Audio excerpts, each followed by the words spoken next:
Welcome to another episode of Game Changers for Government Contractors. Today, we're going to be talking about a great topic. We're going to be talking about price and performance and how those two things don't necessarily align. I've got Scott here with me to talk about this. Scott, I'd love for you to tell folks a little bit about who you are and what you do.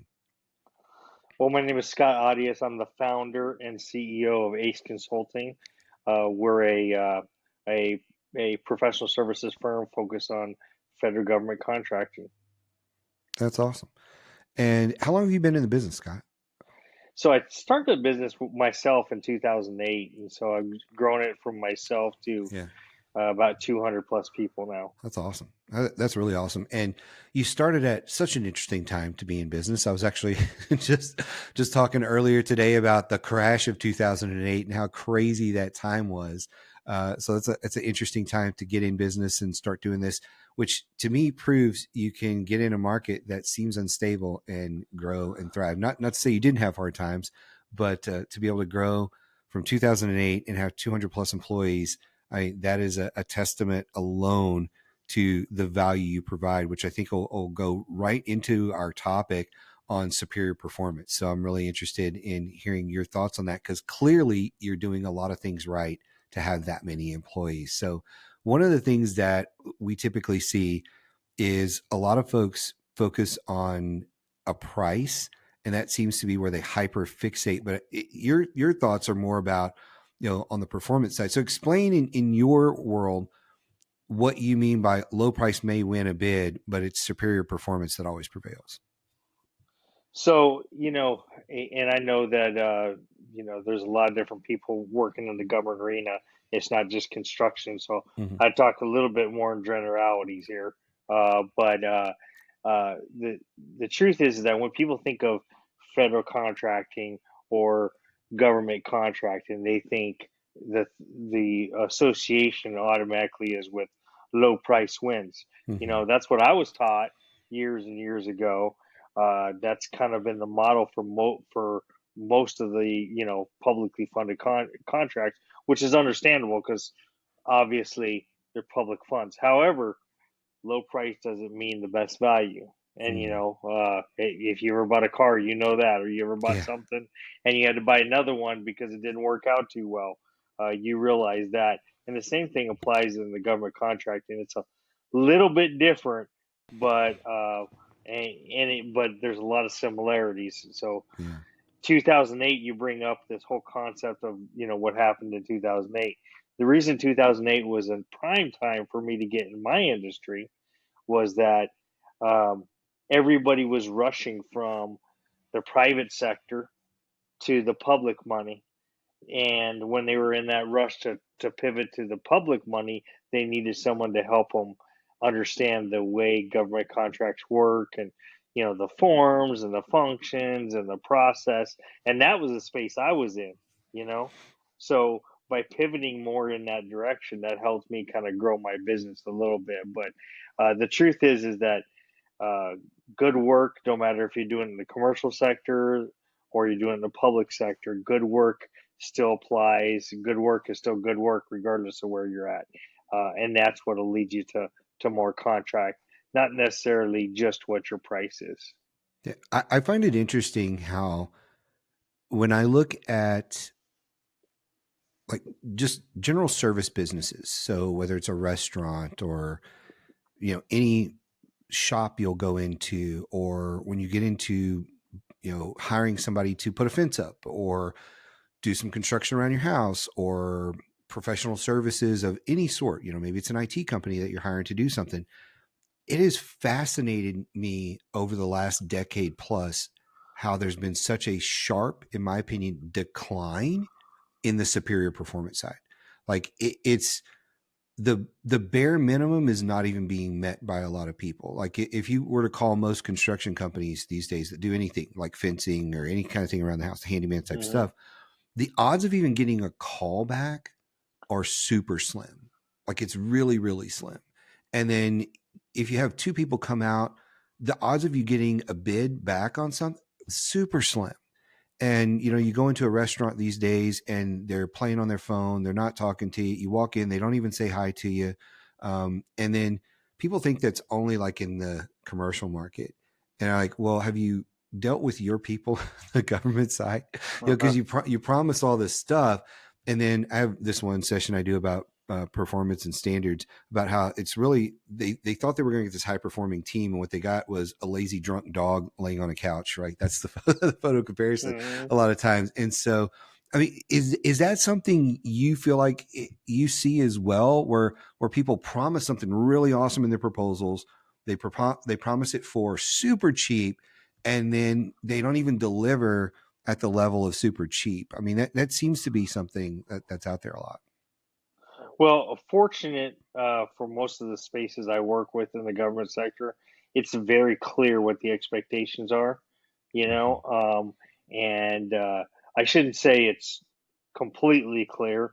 I mean, we haven't identified the actual vendor or something like that, but we they detail out a lot of the performance specifications that are required that fall underneath that. But same here. Design build, which is a construction model that's been around for decades and Yeah. decades and decades, that the Navy used a lot and still uses a lot, is a very difficult thing to apply in a lot of instances, um, because what's best value? You have to have some Mm, commonalities in order to compare, and that's where it becomes kind of problematic for people who select these contracts. Ultimately, is like, okay, I can choose something that's a higher dollar value, which is better value, but this is going to undergo a GAO protest because everyone's going to see, hey, I had a lower dollar value, but these other people won, which is justifiable.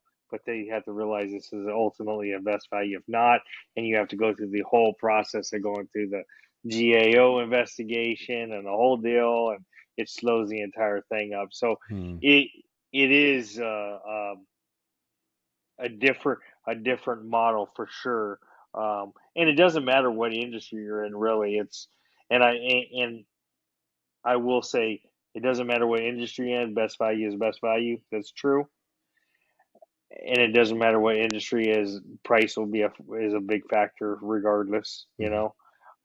I sometimes think that the government is a little. They have the funds and they're allocated, but knowing once they have the funds allocated, are a little bit.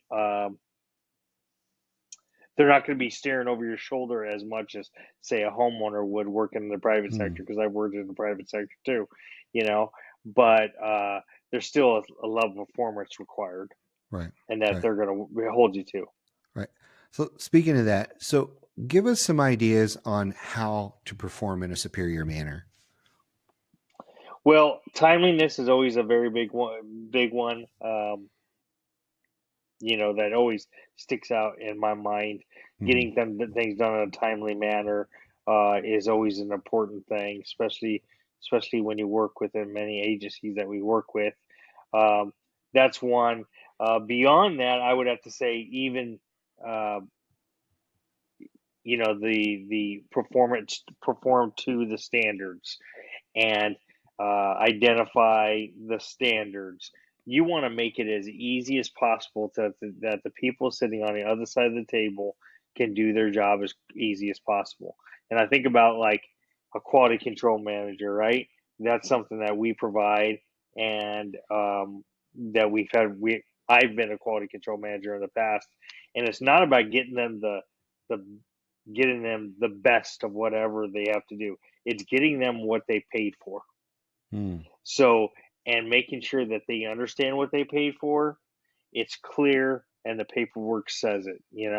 So, uh, and that's where there's a lot less uncertainty and a lot of different things, but that uncertainty is is uh, made more difficult by the concept of mm, picking the best value of something. And I'll give you a great example. And everyone says, well, give me an example. Well, here's a great example. I once did a project before, and the contractor, me, on a $15 million bid, we were apart about $70,000. Well, simply by having the designers rotate the building allowed them allowed us as a company to be able to save the money and ultimately come back with the best and final to the government and say, here's what we can do. All you have to do is move your building 90 degrees Mm. and you're able to save that money. That's a good example of how a best value, could win. And it was so close. This was a best value contract because it was a design build contract. It was so close to dollar value, and they were so close, and the actual what the building functions like, that the only factor was ultimately was the price, because it was very similar into the scope, and it had to be because this is a vehicle maintenance facility. Mm. Well, I know somebody listening is having the same question I have. Why did rotating the building 90 degrees save money? Um, and I guess I should have finished the thought on that Yeah. question. It was the amount of roadway, the amount of concrete we'd have to Oh, pour. okay. So by rotating it one direction, you reduce the amount of concrete, which made up the difference in Nice. cost. So Nice. it didn't take away from functionality, and that's what you have to really think about, is that how can I provide the government the same functionality but at a reduced cost, because that's what best value is supposed to be. It's supposed to be, hey, get us the same Mm. value. And I remember in the commercial world, I just remember we were renovating some skyboxes for a coliseum once, and in the skybox, whether you use granite there or you use solid surface or something, it was gave the same function. You still lay a glass on top of it, but it was how it looked. But by Mm. doing that, we're able to provide the same kind of value, and that's the kind of thought process has to go in your mind constantly when you look at these best value contracts for the government, getting them what they need functionality wise, without compromising the aesthetics Yeah. or even the longevity of the building. Yeah. Well, I'm glad I asked that question because I think that goes right along with this topic of superior performance because I personally think a lot of companies would not have thought about, well, how can we do this and think outside the box there. It's outside the box to think, well, if we rotated the building, there'd be less concrete and that would do it. Most people just think, well, how do we cut some margin? Like they don't get Mm-hmm. creative. They don't look at, well, how do we actually reduce the cost here versus taking it out of our pocket? And I think that's the go-to for a lot of people is, well, let's suck it up and let's just shave some numbers. And now we're going to reduce margin. And what you're talking about is actually looking at, well, what's the functionality here? What are they after? And coming up with a solution where you both win, even though the cost is lower, but everybody wins in the scenario you just described. And I think that's what really speaks to the superior performance side. So, how important do you feel communication is in performance? Regardless, once again, regardless of who your customer is, the way you communicate and how you communicate is so vitally important. I mean, you don't want to go to the customer with every problem you have, obviously, but you want to make sure that you address issues that need to be addressed, but keep them to abreast of things. And when I went into project management many years ago, because I'm an old man now, um, the we always wanted to keep the problems away from our clients, right? Mm. So we wanted to not be transparent with people, not like Washington D.C. transparent. I mean, real Yeah, transparent, like right? real transparency. So Yeah. not to get political, but everybody knows what I mean by there. But Yep.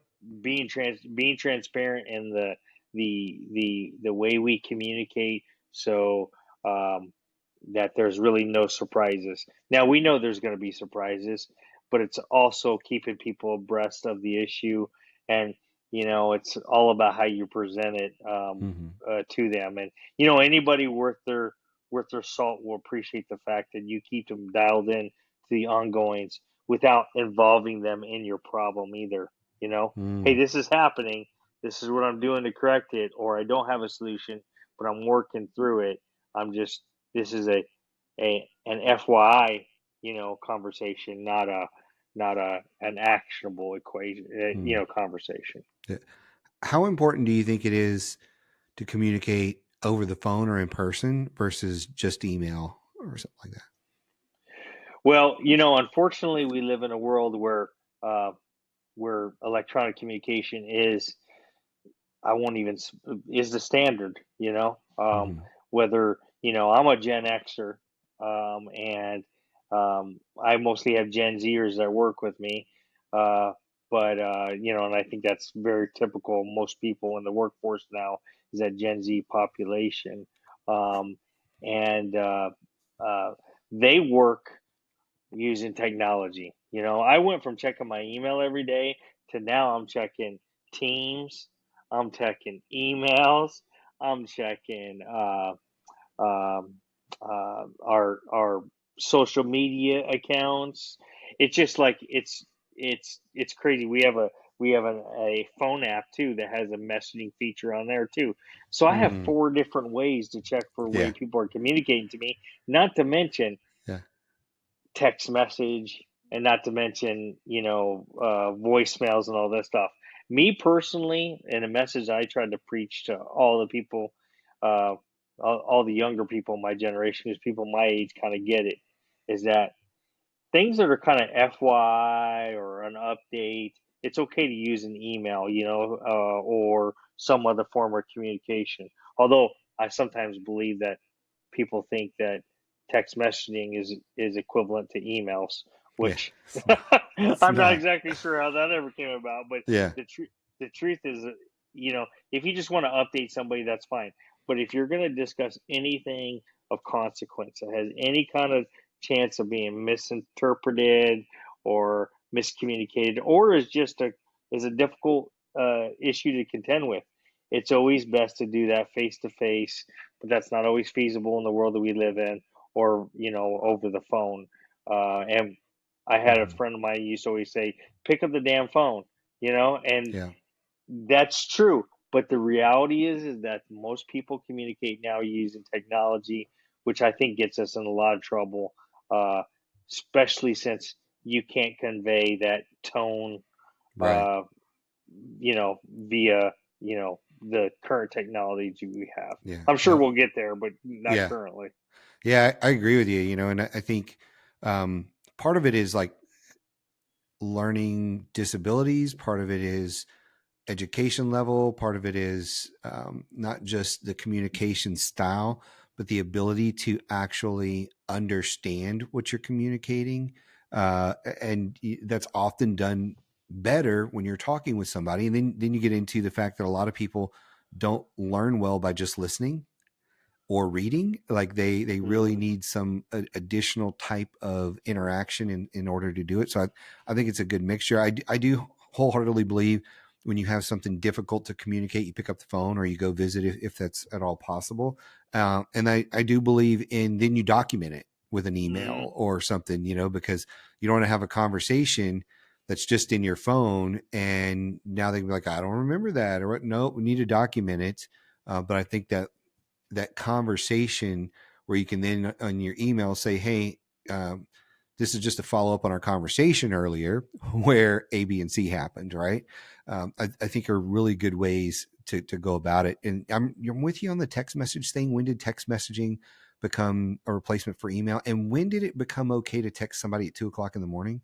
Um, Yeah, no joke, no joke. I don't know where that happened. I mean, people send me emails at 2, 3 o'clock in the morning, 5 o'clock in the morning, and messages on LinkedIn. But like, please don't try to text me at 2 o'clock in the morning. Because I will see it on my phone. If I wake up in the middle of the night. And Well, then you're thinking about that. you say something really important too. Is following up with documentation. It's also the understanding the legality of these things. Yeah. I do part of what I do is I do expert witness testimony, and the legitimacy of written communication is a hot topic within. Hmm. For many years it Yeah. was said emails don't count. I don't know if you remember that. For many Hmm. years, people are just like, emails are, and then it came to where emails were okay or was like a conversation. But then now emails became an acceptable form of communication, in a lot of legal ways.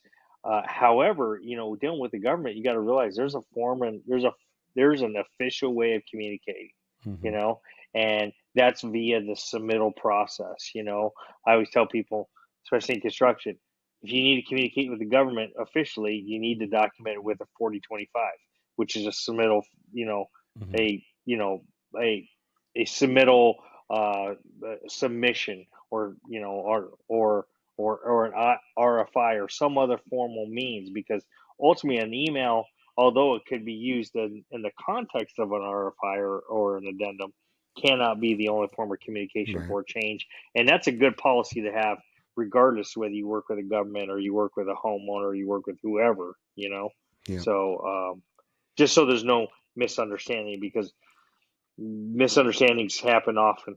Yeah. Yeah. So And I can't tell you how many times I see people, they're talking about something and both people think they agree. And then someone puts it in writing and they're like, that's not what I wanted or said or whatever. And like, oh, well, clarify, because what I heard was what I put down on paper. And that's a really great point right there of even being able to say, well, okay, before we go off track here, we make this exit, let's make sure we're on the same page. And that simple email could raise a red flag where it initiates another phone call, and then you do get on the same page and fix it. So it could be very, saving for the business in a lot of different ways to do that. So and, and keep in mind too that it's also like you know a one of the biggest thing I see when it comes to litigation is the lack of documentation, mhm. which is far less today than what it was in the past, because now you have cell phone data and Yeah. pictures and things, videos on job sites. But documentation still has to be an official form of documentation. Otherwise, it can be quote unquote hearsay, Hmm. right? Yeah. Um, and if you don't communicate and somebody else communicates, I commonly think about that with a meeting. If you walk out of a meeting, you get a set of meeting minutes, and the meeting minutes say that you agreed to something, but you don't respond. Well, guess what? You agreed to something by lack of response, Yep. because it gave you a platform to be able to do that. So Yep. that's something else to think about too. It's like, um, and the time and the place, that if you could get the Gen Zers to understand the time and place for the correct communication, you would accomplish something significant. Yeah. So That's awesome.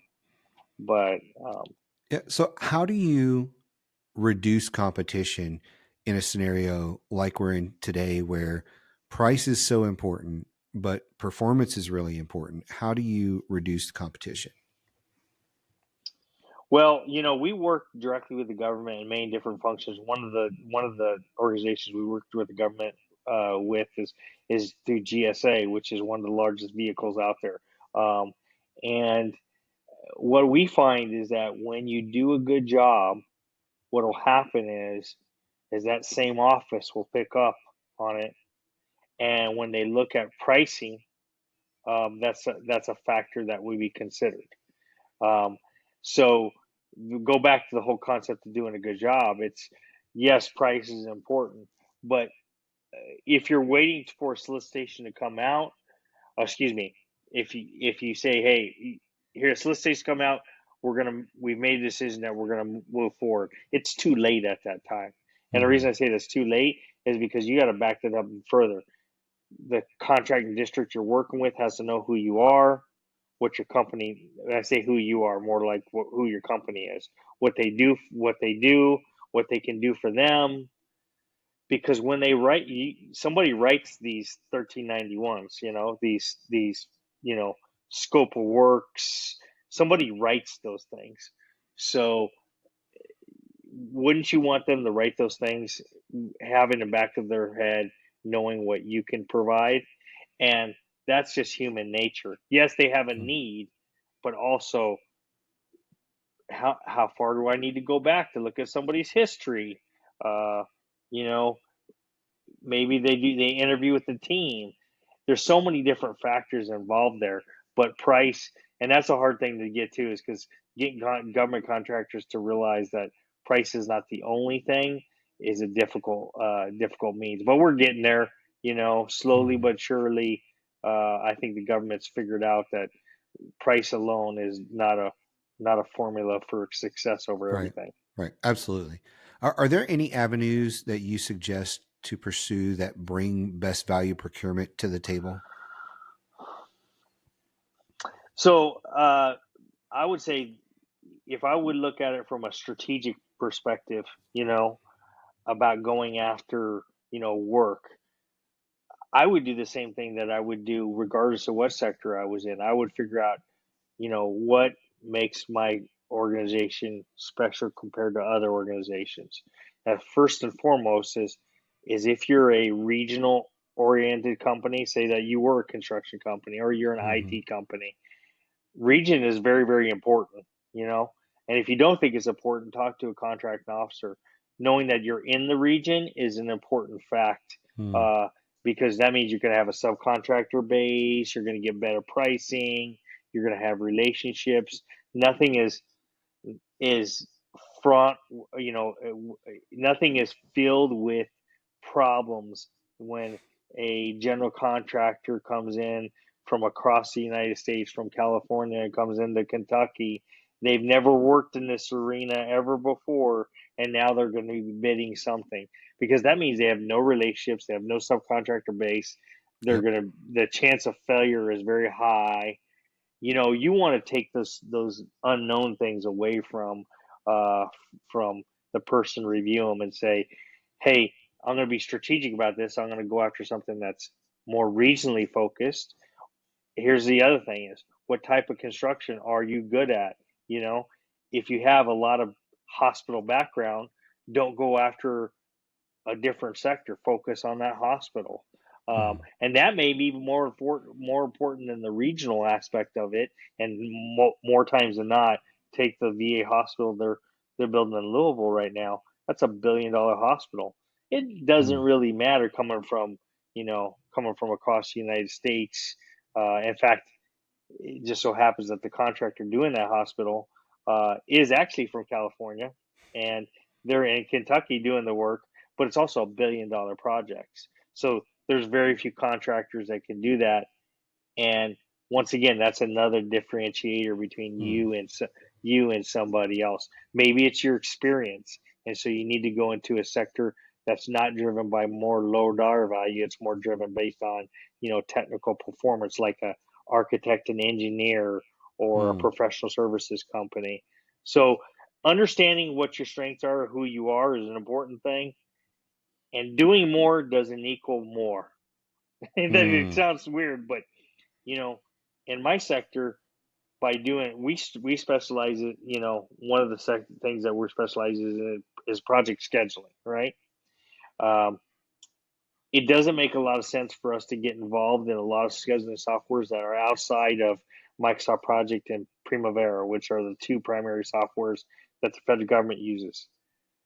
By adding in extra software systems, say scheduling software systems, I know one of them out there right now, and although it's just as good, it doesn't help our cause by having that extra experience in mind Mm. if what I'm going after is not even going to be a requirement. So understanding what the requirements are and utilizing in that what you do and becoming an expert is really where it's at. It's not really being an expert of whatever you could do, regardless of sector, regardless of type of construction. That is where it's at. It's not doing more; it's being more specialized in what you do. Mm. That's really good advice. It's a great way to end this episode too, because I think out of all the advice you give, understanding what you do, doing it really well, that is probably the best advice anybody could ever have, and it goes right into this. So, thank you so much for coming and talking about this. I think people will get a lot out of this episode, and I look forward to chatting with you again soon.